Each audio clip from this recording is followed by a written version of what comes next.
Dengue খুব rapidly বৃদ্ধি পাচ্ছে।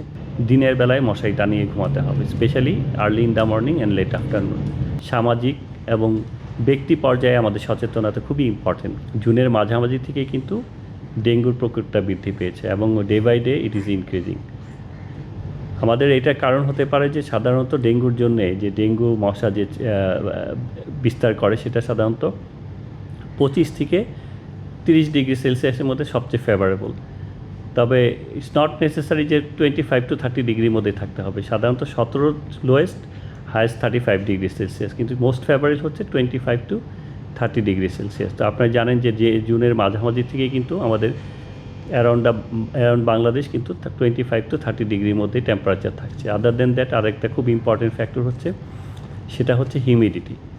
আমাদের এখন কিন্তু হিউমিডিটি সাধারণত 80 to 90% কিংবা 100%ও হয়ে যাচ্ছে, কিন্তু ডেঙ্গু মশার জন্য সবচেয়ে ফেভারেবল 70 to 100%।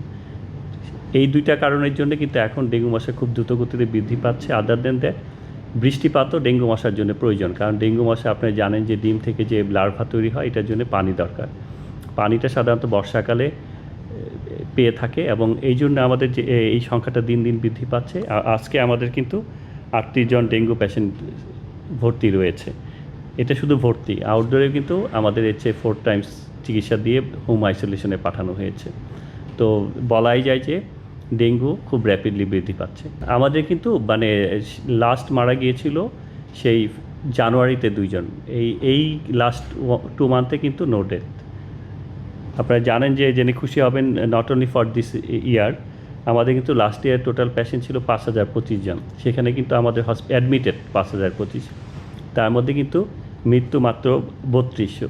সেই হিসাবে আমরা বলতে পারি এই হসপিটালের স্ট্যাটিস্টিক্স কিন্তু ওয়ার্ল্ড স্ট্যান্ডার্ড। তবে আমাদের এটা নিয়ে খুশি হওয়ার কোনো কারণ নেই, কারণ আমরা জানেন যে ডেঙ্গুর কিন্তু 4টা ভেরিয়েন্ট রয়েছে। একটা হচ্ছে ডেন 1, ডেন 2, ডেন 3 অ্যান্ড ডেন 4। তো যদি এরকম ঘটে থাকে যে গতবার কেউ ডেন 1-এ ইনফেক্টেড ছিল, এবার ডেন 2-তে ইনফেক্টেড হয়েছে বা ডেন 3-তে, তার জন্যে কিন্তু সিভিয়ারিটি অনেক বেশি হবে। সেই জন্যে আমাদের এই বছরে কিন্তু সিরিয়াসনেসের সম্ভাবনা বেশি রয়েছে, কারণ আপনারা জানেন যে গতবারও এবং তার আগের বার উল্লেখযোগ্য সংখ্যক মানুষ ডেঙ্গুতে আক্রান্ত হয়েছিল। তারা যদি একটা ভেরিয়েন্টে আক্রান্ত হয়, এইবার যদি ডিফারেন্ট ভেরিয়েন্টে আক্রান্ত হয় তাদের কিন্তু সিভিয়ারিটি বেশি হয়। এবং আপনারা জানেন যে অনেক সময় আমাদের ডায়াগনোসিসের সমস্যা হয়, NS1 বা আমরা যে IgM করি এই সময় কিন্তু অনেক সময় ফলস নেগেটিভ রেজাল্ট দেয়। সেই জন্য আমরা যদি রোগীদের দেখা যায় যে সাইন সিমটমস একেবারে ইন্ডিকেট করে his A case of dengue, তখন কিন্তু আমরা অ্যাডমিট করে দিই। এবং আপনারা জানেন যে ডেঙ্গিতে কিন্তু যেহেতু এটা ভাইরাল জনিত একটা ডিজিজ, এটা কিন্তু সেরকম স্পেসিফিক ট্রিটমেন্ট নেই। এটা ম্যানেজমেন্ট ইজ মোস্ট ইম্পর্টেন্ট। ম্যানেজমেন্টের সবচেয়ে ইম্পর্টেন্ট পার্ট হচ্ছে ফ্লুইড ম্যানেজমেন্ট। এবং আমাদের যদি যারা রুগীরা বাসায় থাকবে তাদের কিন্তু কয়েকটা নির্দেশনা মেনে চলতে হবে। ডেঙ্গু কিন্তু সাধারণত সবারই ভালো হয়ে যায়, হয়তো সিভিয়ার হয় অ্যারাউন্ড 10% বাংলাদেশের স্ট্যাটিস্টিক্সে, কিন্তু অনেক দেশে আরও কম, 5%। তো সেই ক্ষেত্রে আমাদের কয়েকটা এই ওয়ার্নিং সাইন রয়েছে। যদি পেশেন্টের চোখ লাল হয়ে যায়, যদি মাড়ি দিয়ে রক্তক্ষরণ হয়, রক্তের ছোপ ছোপ দাগ দেখা যায় বডির যে কোনো পার্টে, হাতে বা শরীরে এনিহোয়ার, তারপরে যদি এরকম হয় যে ইউরিন বা স্টুলের কালার চেঞ্জ হয়ে যাচ্ছে। সাধারণত আমাদের স্টুলের কালার কিন্তু অনেক সময় লাল কিংবা কালো হইতে পারে, এবং ইউরিনতেও কিন্তু অনেক সময় লাল না হয়ে কালো হয়ে যেতে পারে। তো ব্ল্যাক ইউরিন বা ব্ল্যাক স্টুল হলে অবশ্যই সাথে সাথে হসপিটালে যোগাযোগ করতে হবে। আদার দেন দ্যাট যদি এরকম দেখা যায় যে পেশেন্টের কন্টিনিউয়াসলি বমি হচ্ছে, বমির পর তাকে দেখা যাচ্ছে যে পেট ফুলে যাচ্ছে, যেটাকে আমরা অ্যাবডোমিনাল ডিস্টেনশন বলে থাকি, বা শরীরে পানি আসতেছে, অনেক সময় দেখা যায় যে লাংসে পানি এসে কিন্তু ডেঙ্গু পেশেন্টদের ব্রেথলেসনেস বা শ্বাসকষ্ট হয়। এইসব পেশেন্টের ব্যাপারে কিন্তু 1 মিনিটও ওয়েট করা যাবে না, সাথে সাথে হসপিটালে ভর্তি হতে হবে। তো এইগুলো যদি মেনে চলে তাহলে কিন্তু আমরা ডেঙ্গু রুগীদের চিকিৎসা দিয়ে ভালো করা সম্ভব। তবে আপনারা জানেন যে আমাদের হসপিটাল, যে কোনো হসপিটালে একটা নির্দিষ্ট ক্যাপাসিটি রয়েছে যে আমরা এই পর্যন্ত রুগী ভর্তি করতে পারি। তো আপনাদের মাস মিডিয়া বা আমরা জনসচেতনতার মাধ্যমে যদি মানুষকে সচেতন করতে পারি, তারা যদি এই ডেঙ্গু মশার বিস্তার বিরুদ্ধে বা এই মশার কামড় থেকে নিজেদের কীভাবে রক্ষা করতে পারে এই ব্যাপারগুলি মেনে চলতে পারলে কিন্তু আমাদের ডেঙ্গু নিয়ন্ত্রণ করা সম্ভব। তো এই ব্যাপারে আমাদের যেগুলো করণীয় রয়েছে, প্রথমত আমাদের যেটা করতে হবে, সবসময় মশারিতে নিচে ঘুমাইতে হবে। তবে অনেক সময় আমরা মনে করি যে রাতের বেলা মশারি টানাতে হবে। কিন্তু ডেঙ্গু মশা সাধারণত কিন্তু early in the morning and let afternoon, সাধারণত সকালে এবং বিকাল এবং সন্ধ্যায় কামড়িয়ে থাকে। এই জন্য আমাদের মোনালিসা হেভি ফ্লো 15 পিস প্যাকেটের সাথে 8 পিসের একটি প্যাকেট একদম ফ্রি। দিনের বেলায় মশারি টানিয়ে ঘুমাতে হবে, specially early in the morning and let afternoon. এছাড়া আমাদের যেটা করতে হবে, যদি আমরা বাইরে যাই বা ঘরের ভিতরেও সাধারণত আমাদের ফুল স্লিভ জামা কাপড় পরলে মশা কামড়ানোর সম্ভাবনা কমে যাবে।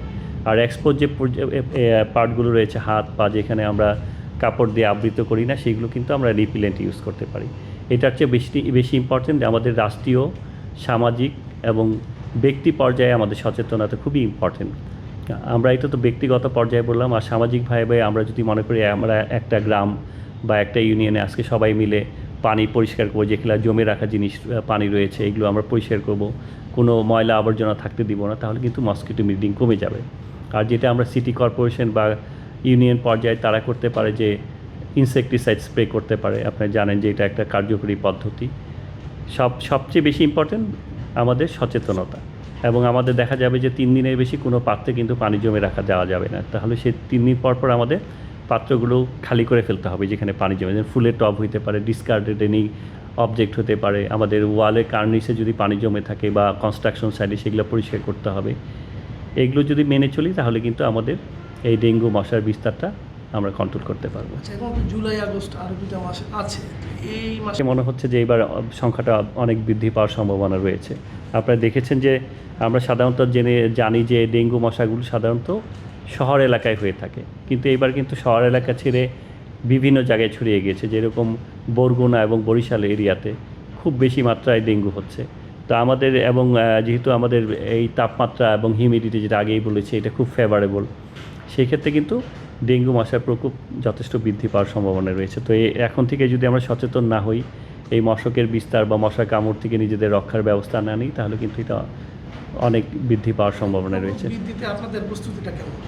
আপনারা জানেন যে আমাদের এই হসপিটালটা কিন্তু dengue as well as Covid dedicated. তো আমরা কিন্তু অলওয়েজ প্রিপেয়ার্ড। আমাদের যখন একেবারেই কেস অনেক কম থাকে তখনও কিন্তু রিমেন ফুলি প্রিপেয়ার্ড। আমি আপনাকে গতবারে একটা স্ট্যাটিস্টিক্স বলেছি, যেটা আমাদের টোটাল ভর্তি পেশেন্ট ছিল 5025, কিন্তু সেই ক্ষেত্রে ডেথ কিন্তু মাত্র 32। সেটা আমরা বলতেই পারি যেটা ন্যাশনাল স্ট্যান্ডার্ড ছিল এই আমাদের যে ম্যানেজমেন্ট।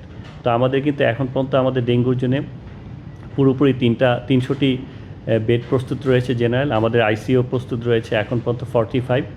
কিন্তু আমাদের যদি এই সংখ্যাটা বৃদ্ধি পায়, তাহলে কিন্তু আমরা স্বাস্থ্য মন্ত্রণালয় এবং ডিজি হেলথ এদের মাধ্যমে জনসংখ্যার বৃদ্ধি, জনবল বৃদ্ধির মাধ্যমে আমরা এই হসপিটাল 1000 বেড পর্যন্ত উন্নীত করার সক্ষমতা রয়েছে। আর আইসিইউ আমরা 212টা পর্যন্ত উন্নীত করার সক্ষমতা রয়েছে। আপনারা জানেন যে ডিজি হেলথ এবং মিনিস্ট্রি কিন্তু এবার খুবই আমাদের প্রতি যথেষ্ট কোঅপারেটিভ। আমরা যখনই ম্যান পাওয়ার বা কোনো সহযোগিতা পাই, they are always ready to give it. So সেই জন্য আমি মনে করি যে আমাদের হসপিটাল যথেষ্ট পরিমাণ প্রস্তুত রয়েছে। ইভেন দো আপনি জানেন যদি সংখ্যাটা এরকম হয় hundreds of thousand and our hospital are overwhelmed এবং আমাদের পেশেন্টস আর স্ট্যাগারিং, তখন কিন্তু যত আমাদের রিসোর্স থাকুক আমরা কিন্তু একটা লিমিট পর্যন্ত ক্রস করলে উই ক্যানট কন্ট্রোল ইট। এটা not only for our hospital, it anywhere in the world.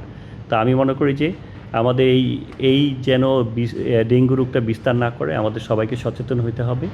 কোনোভাবেই যেন পানি জমতে দেওয়া যাবে না, এবং পরিষ্কার পরিচ্ছন্নতা এবং ব্যক্তি এবং সামাজিক পর্যায়ে বা গ্রাম পর্যায়ে আমাদেরকে সবাই সচেতন থাকতে হবে।